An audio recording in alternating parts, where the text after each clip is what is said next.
Aláròyé máa wí o. ọpẹ́ o Quadri ti gbàbúrò adẹ́rìn-pòṣónú nì Táómà ti bímọ. bó tilẹ̀ jẹ́ pé ọjọ́ keje oṣù kọkànlá ọdún yìí ni ọmọbìnrin adẹ́rìn-pòṣónú orí ayélujára nì apá òkági Adédoyin Mariam táwọn èèyàn mọ̀ sí Táómà ti bímọ tuntun. ọjọ́ karùn-ún oṣù yìí ló tó kéde ayọ̀ ọmọ náà fún àwọn èèyàn.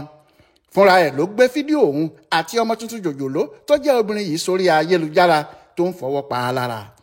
Táómà tó fi ọ̀nà àrà kéde ọjọ́ tó bímọ náà àti orúkọ ẹ̀ tó kọ sábẹ́ àwọn fọ́tò tó gbé sórí ayélujára pé Amani Kórèdé Makida Green ní orúkọ ọmọ wa, ọjọ́ keje oṣù kọkànlá yìí ni a bí i.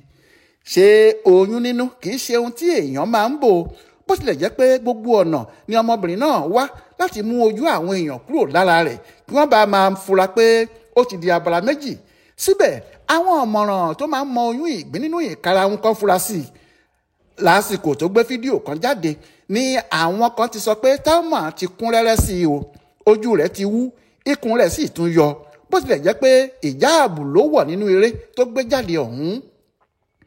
ọ̀pọ̀ ni kò já ọ̀rọ̀ yìí kúnra, ọmọbìnrin apanilẹ́rìn náà kò sì sọ ohunkóhun nípa àwọn tó fura sí yìí.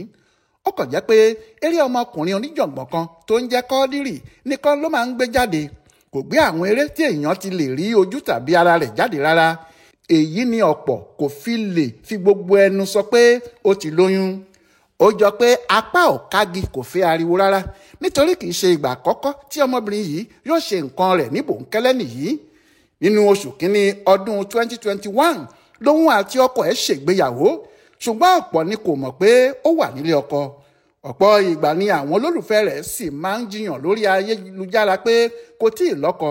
lẹ́yìn tí ìgbéyàwó rẹ̀ pé ọdún kan ló tó gbé e jáde sórí ayélujára, ìyẹn nígbà tí wọ́n ń ṣe ayẹyẹ ọdún kan tí òun àti ọkọ rẹ̀ ti fẹ́ ara wọn lọ́dún 2022 lọ́pọ̀ èèyàn tó mọ̀. gbogbo àwọn olólùfẹ́ rẹ̀ ni wọ́n ti ń sọ pé Quadri ìyẹn ipa kan tó máa ń ṣe nínú eré kéékèèké tó máa ń gbé jáde tó fi ṣe ọmọ rẹ̀, tí ọmọ náà sì jẹ́ oníjàngbọ̀n tí gba àbúrò báyìí o. wọ́n ní ó ti lọ́wọ́ rere lẹ́yìn.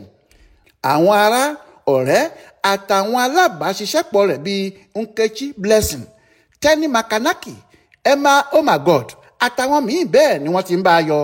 wọ́n kí i kú oríire tí wọ́n sì ń gbàdúrà pé Ọlọ́run yóò wo ọmọ náà. Monísọ́lá Sàká ló ṣàkójọpọ̀ ìròyìn ọ̀hún fún Aláròyé online television.